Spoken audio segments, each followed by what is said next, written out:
siapa aja yang akan masuk ke dalam marketplace ini? Yang pertama adalah guru-guru honorer yang sudah lulus seleksi. Ya, mereka yang mengikuti seleksi untuk menjadi calon guru ASN. Nah, seleksi ini pas mereka sudah lulus, itu pasti grade, mereka akan masuk ke dalam database ini. Yang kedua yang akan masuk marketplace ini, pool talenta ini, adalah lulusan PPG Prajabatan. Ini guru-guru baru yang sudah lulus PPG, dan mereka akan juga masuk ke dalam marketplace terintegrasi ini. Ya, dan juga sistem rekrutmen guru P3K pakai marketplace ala Nadiem Makarim ini akan berlaku tahun 2024. Teman-teman semua, perlu kita ketahui bahwasanya beberapa hari yang lalu Komisi 10 sudah melakukan rapat dengan Kemendikbudristek, yang salah satunya adalah Nadiem Makarim meluncurkan salah satu sistem rekrut untuk P3K guru tahun 2024 dan seterusnya melalui sistem marketplace. Di situ beliau juga memberikan tiga langkah jitu untuk segera menuntaskan program 1 juta guru, teman-teman. Oke, Jakarta, CNN di Indonesia, Kementerian Pendidikan Kebudayaan Riset dan Teknologi atau sering kita sapa dengan Kemendikbudristek akan mengubah sistem rekrutmen guru pegawai pemerintah dengan perjanjian kerja atau ASN P3K. Oke, nah ini teman-teman semua. Mendikbud Ristek Nadiem Makarim mengubah sistem ini dilakukan sebagai upaya mengatasi permasalahan guru honorer yang ternyata setiap tahun selalu bertambah, gitu nih. Sistem ini rencananya mulai berlaku pada tahun 2024 secara permanen ya di tahun mendatang ini.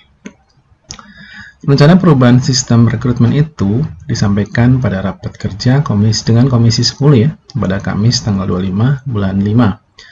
Nadiem menyebut rencana sudah didiskusikan bersama Kementerian Keuangan, Kemenq, Kemendagri, dan Kemenpan-RB. Harapannya ini menjadi solusi permanen. Jadi nanti tentunya ke depan akan selalu memakai sistem ini tentunya ya. Nah, ini disebut sebagai solusi permanen oleh Bapak Menteri sendiri yang mulai diberlakukan tahun 2024, kata Nadiem. Nadiem menyebut ada 3 permasalahan utama yang mendorong diubah sistem rekrutmen PPK atau P3K guru. Pertama, kekosongan guru secara tiba-tiba yang akibat kematian, pensiun, dan pindah sekolah. Kemudian, menurut Nadiem ini menyebabkan sekolah terpaksa merekrut guru honorer. Sebab sekolah tidak bisa mengganti dengan guru P3K secara cepat karena harus menunggu perekrutan ASN yang dilakukan terpusat.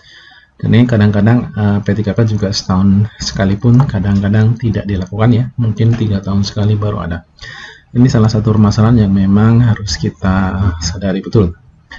Ini suatu masalah yang selalu menyebabkan kebutuhan guru secara tiba-tiba yang akhirnya terpaksa harus rekrut guru honorer. Itu kita tahu semua. Permasalahan kedua adalah kebutuhan rekrutmen guru di setiap sekolah berbeda-beda. Nih menurut Nadiem, rekrutmen terpusat tidak menjawab solusi atas permasalahan tersebut.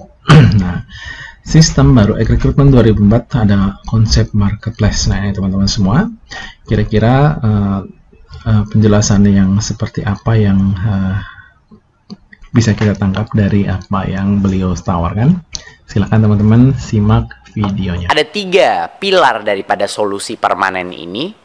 Yang pertama adalah konsep marketplace untuk guru, ya, konsep talent pool untuk guru, di mana akan ada suatu tempat di mana semua guru-guru yang boleh mengajar masuk ke dalam suatu database yang bisa diakses oleh semua sekolah di Indonesia.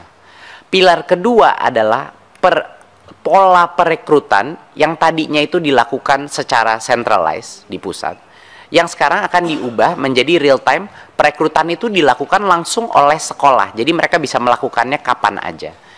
Dan yang ketiga adalah memastikan bahwa kalaupun kita sudah membuat suatu marketplace atau bisa dibilang pasar talenta untuk setiap sekolah, tetap saja pasti akan ada sekolah-sekolah yang kebutuhan guru dan tidak ada guru-guru yang ingin diposisikan di sekolah itu.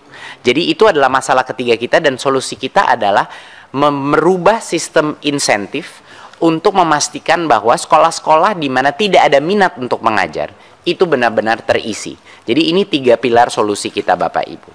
Sekarang kita masuk kepada pilar yang pertama dulu, mengenai marketplace untuk guru ini. Marketplace untuk guru adalah suatu database yang nanti akan didukung secara teknologi, di mana semua sekolah ini bisa nanti mengakses siapa sih saja yang bisa menjadi guru dan siapa yang saya mau undang untuk menjadi guru di sekolah saya. Siapa aja yang akan masuk ke dalam marketplace ini? Yang pertama adalah guru-guru honorer yang sudah lulus seleksi. Ya, mereka yang mengikuti seleksi untuk menjadi calon guru ASN. Nah, seleksi ini pas mereka sudah lulus, itu pasti grade, mereka akan masuk ke dalam database ini. Yang kedua yang akan masuk marketplace ini, pool talenta ini, adalah lulusan PPG Prajabatan. Ini guru-guru baru yang sudah lulus PPG, dan mereka akan juga masuk ke dalam marketplace terintegrasi ini.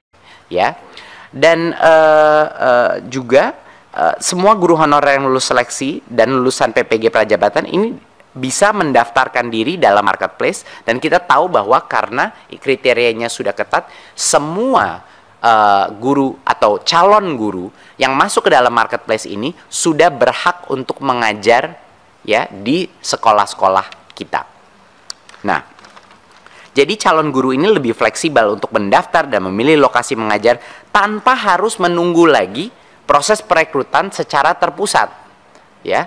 Jadi ini real time, benar-benar kita mengikuti kebutuhan masing-masing sekolah di daerah. Berikut, sekarang kita bahas proses perekrutannya sendiri yang akan berubah. Yang pertama, langkah pertama adalah anggaran gaji dan tunjangan guru ASN yang sekarang itu ada di Pemda, ini dialihkan langsung ke sekolah. Jadi sama persis seperti anggaran dana BOS, kami akan mentransfer anggaran ini kepada sekolah langsung, rekening sekolah, dan itu hanya boleh digunakan untuk perekrutan guru yang ada di dalam talent pool tadi, yang ada di marketplace guru tadi. Jadi memang dikunci penggunaan dana itu hanya untuk yang memang benar-benar boleh menjadi guru.